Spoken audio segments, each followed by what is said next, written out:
Buenas, bienvenidos a un nuevo especial de prensa. Hoy nos acompaña el decano de la Facultad de Ciencias Jurídicas y Políticas de la Universidad Arturo Prat, Hans Mundaka, con quien vamos a conversar de algo clave que ya está ocurriendo esta semana respecto al proyecto del 10%, del segundo retiro del 10% de los ahorros previsionales, y que bueno, que el gobierno anunció que recurrió también al Tribunal Constitucional, frente a que tampoco lo escucharon a ellos o no hicieron caso de su propuesta de proyecto también. ¿Cómo está, Hans?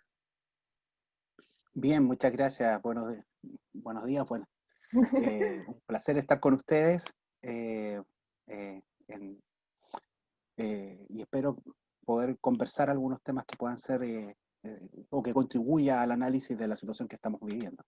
¿Cuál es efectivamente la idea? Es conversar frente a esto último que nos pudimos enterar respecto a esta acción del gobierno de recurrir al Tribunal Constitucional, en un momento que a lo mejor no era el adecuado tampoco. ¿Cuál es su primer análisis? A ver, yo distinguiría el análisis que se puede hacer acá. Uno es el análisis más bien político, y que claro, ahí podría estar la oportunidad, la conveniencia acerca de recurrir al Tribunal Constitucional. Y la otra, que es la eminentemente jurídica, y que ese análisis jurídico se centra básicamente, por lo menos hasta ahora, en el requerimiento que ha presentado el presidente de la República ante el Tribunal Constitucional. Yo creo que son dos niveles diferentes. Yo en el nivel político no soy una persona que realiza actividades de esa naturaleza normalmente. Todos somos políticos, pero que actúe de manera profesional en la política, pero yo creo que esta es una estrategia por parte del Ejecutivo para poder, una estrategia agresiva desde luego, para poder sentarse a negociar en el Congreso su proyecto de ley de retiro del 10% frente al otro que ha ido avanzando por parte de los parlamentarios. Uno podría pensar que es una fórmula que está usando el Ejecutivo para forzar esta negociación. Por tanto, desde el punto de vista político, uno podría decir, bueno, hay ciertas dudas respecto de que efectivamente se pudiese presentar una sentencia o se pudiese dictar una sentencia por parte del Tribunal Constitucional respecto de esta materia.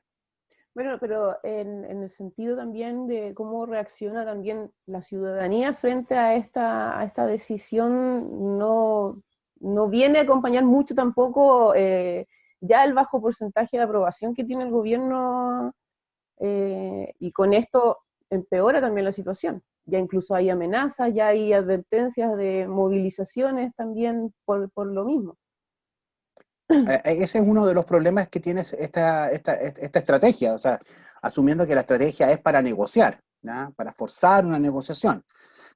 Porque en definitiva lo que ha sucedido en los últimos meses, desde el año pasado en Chile, da cuenta de que efectivamente hay un problema de legitimidad en la conformación que hoy día tiene el Tribunal Constitucional.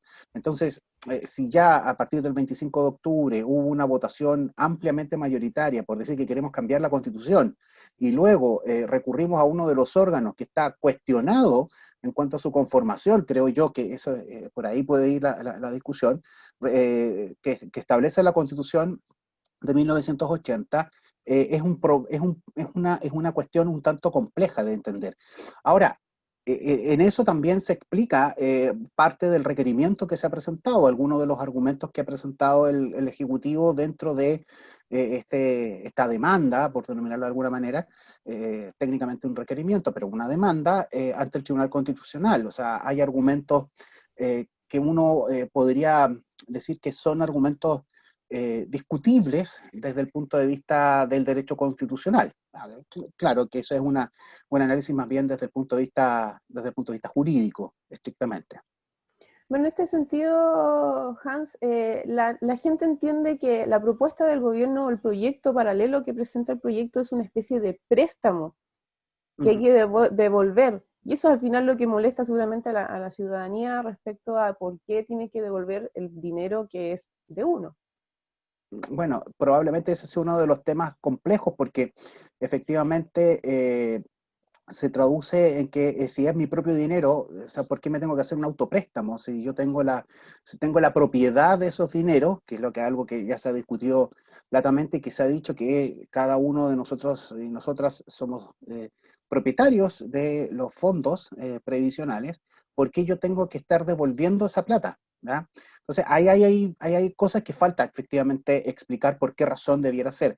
Y eso refuerza, por lo menos lo que yo creo, que es lo que el gobierno quiere o pretende hacer, que es entrar en este proceso de negociación. Sin perjuicio de eso, ese es uno de los problemas que presenta. También presenta otros problemas que no está suficientemente, a mi juicio, no explicitado en el requerimiento, que lo está, sino que dentro del debate público, que tiene que ver con la posibilidad de que una reforma constitucional sea inconstitucional. O sea, eso suena, eso ya, la propia aseveración es ruidosa, ¿no? O sea, Mm. no podríamos pensar de que la reforma a la Constitución sea inconstitucional, que violente el principio de supremacía constitucional, porque está dentro de la Constitución, ¿verdad? Entonces son cuestiones que son complejas de poder explicar y de poder entender en el contexto que estamos viviendo.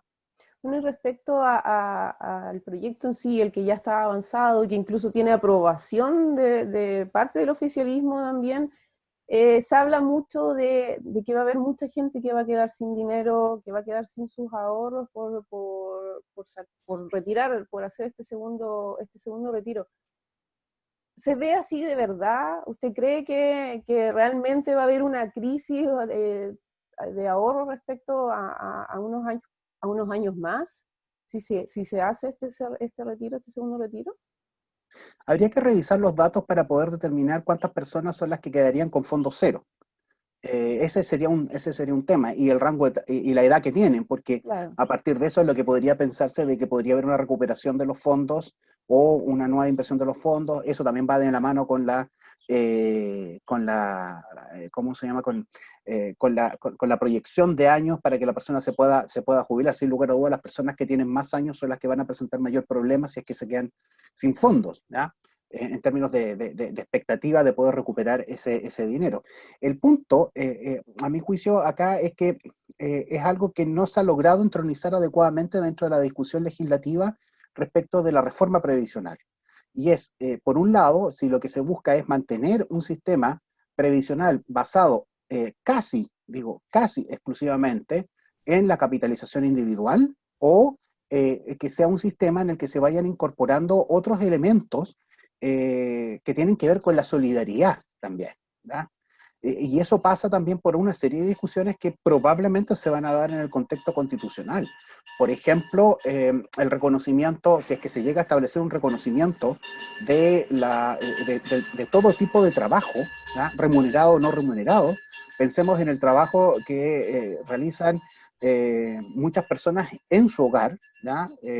La crianza de hijos e hijas, es un trabajo también, y en Claro. consecuencia también ahí habría probablemente una discusión acerca de qué va a pasar con las personas que no han podido salir a trabajar, se han tenido que quedar en su casa criando, ¿ya? Ese es un dato real.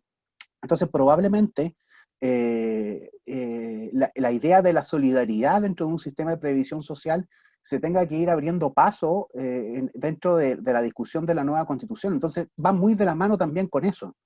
O sea, si nosotros nos quedamos hoy día y hacemos una lectura con lo que hoy existe, el sistema evidentemente no va a tener la capacidad y va a haber muchas personas que van a tener que depender de lo que se ha llamado el pilar solidario. Claro.